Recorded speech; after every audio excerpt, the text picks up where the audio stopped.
Hey everyone, it's Chris from Line Punch Forge. Like promised, we're going to go over a little bit of the history of the Spencer Opal Mine, and with me today is Aaron. Hi Aaron.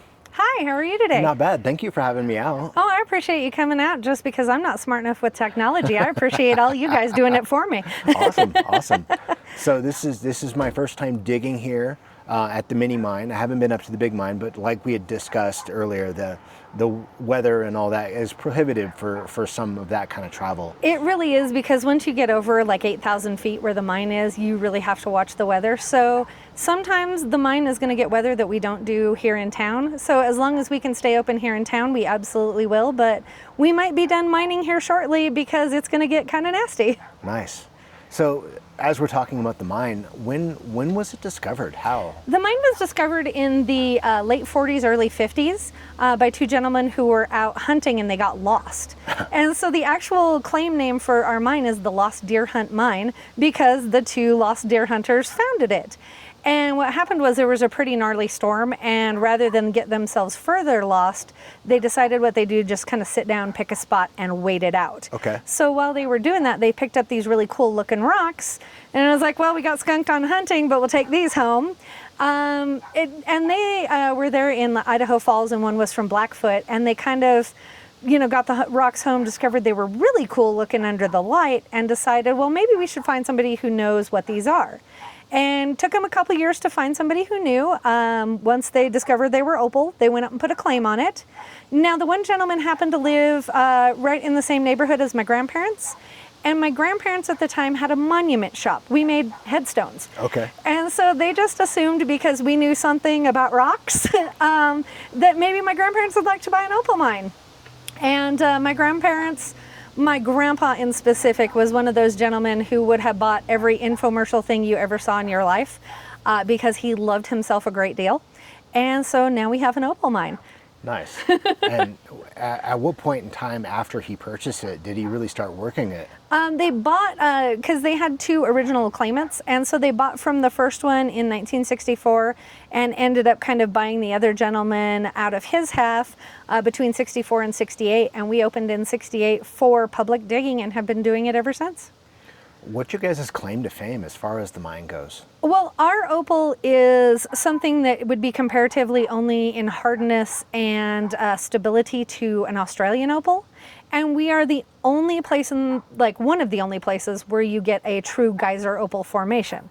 Most opal is a hot water formation in general, but ours, you can see the spring site and where it kind of filled into all the obsidian pockets and stuff like that. So for people who don't quite know what that means, I think the simple method for me to think of is a lot of opal is a replacement of organic material. Yes, like a wood replacement, like you see in Nevada. But yours is not. No, there is nothing to replace here except for, since there's no replacement, what it does is it fills in. So most of southeastern Idaho is very, very volcanic in general. And there's a lot of obsidian flows, a lot of rhyolite formations, a lot of cinder cones. Well, here there was a rhyolite and obsidian flow. And because it is very volcanic, it leaves a lot of holes and gas pockets and kind of geode-like formations. Yeah. And the opal came through later than that. So the obsidian is actually older than the opal. Okay. And then wherever there was a space for it to fill into in those gas pockets and holes and voids, that's what it did. So it doesn't replace anything organic like where you see some of the fossil replacements or wood replacements or anything like that. It basically replaced wherever there was a hole in the obsidian. Hydrothermically being driven up through the pockets and leaving itself behind. Well, if you go from here to Yellowstone, which they think we were probably at one time part of the Yellowstone caldera. Okay. If you go from here to Yellowstone, it's like a straight 70-mile shot, and it's like a direct line right straight across. Okay. So it is something that is very much in the realm of possibilities that we're part of that, or that Yellowstone could be a heck of an opal mine someday. Either way. Yeah, very cool. So maybe back 10 years ago, I didn't necessarily see a whole lot of activity online and that kind of stuff. And you were mentioning earlier that it's because a lot of the family members that were maybe available to work the mine were still in school. And yes. Now that they're older, they're filling in some of the jobs for very social much media so. And the mining and exactly. all that kind of stuff. So where do you see the mine going from here on out? Well, because we had not ever had any sort of online presence and stuff like that, except for the last couple of years when, like you said, the kids were doing some stuff and that kind of thing for us, I am hoping that we not necessarily have more recognition, but there are a lot of people who don't know that we even exist. There are people in Idaho Falls, which is only 60 miles from us, that don't know we exist. And we are probably one of the larger opal mines in North America. And so it would just be kind of cool to show off kind of the gem of the gem state in the fact that, hey, we have a sustainable, workable, usable opal deposit here that all people can partake of. That's really cool. For folks who can't necessarily make it to Idaho, or, I mean, Spencer's a little bit remote compared to like some other places. Yes. So for folks who can't actually make it out to the mine, you've now started to make available bags and kits that they can purchase and have mailed to them? Yes, we do. We have a digging box that is straight out of our digging off the mine site. We know it has opal in it, but we don't high grade or pre-sort or take anything out of it. So you have basically a bag of pay dirt that comes to your door with instructions that you can do your own digging at home.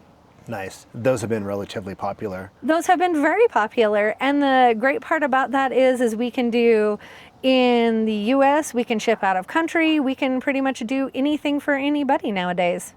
The world's getting smaller, even though it's not. Very, very cool. Very cool. I love it. It's beautiful out here. If anyone has a chance, obviously you're going to see some scenery cut into the B-roll of this. Horses, mountains, all sorts of fun things. So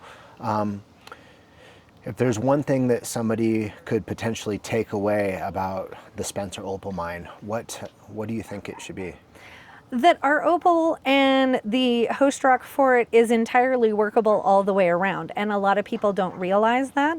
A lot of people think, based on other opal deposits throughout the world, that it's something that you just put in a jar and look at, when in reality it's something that you could come here, do some digging, and if you're a hobbyist cutter, take it home and cut it straight away. You don't have to wait or cure or treat or anything like that, because our opal is stable out of the ground, and a lot of people don't realize that. That was the other thing that I was going to mention, is that opal has this trait to it where if you're looking at Australian or other locations, that it needs to be basically dried out before it works, because if you set it while it's wet, then you end up getting cracking and stuff like that.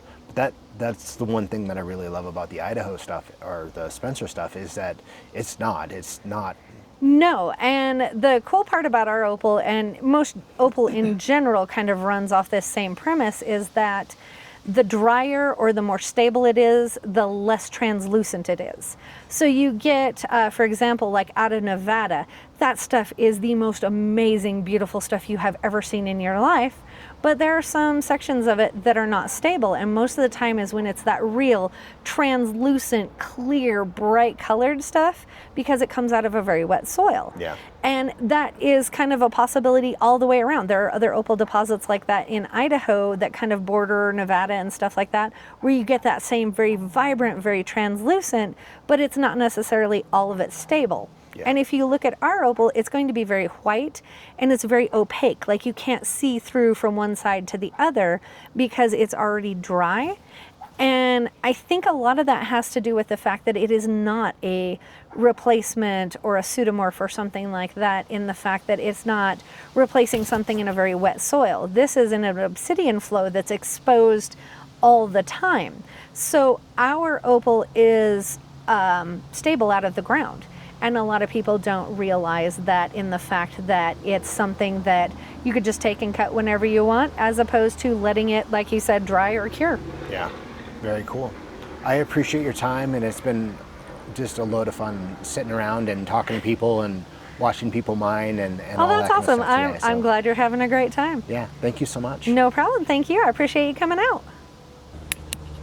Okay, so there you go. Sweet. History of the Spencer Opal Mine, kind of in a nutshell.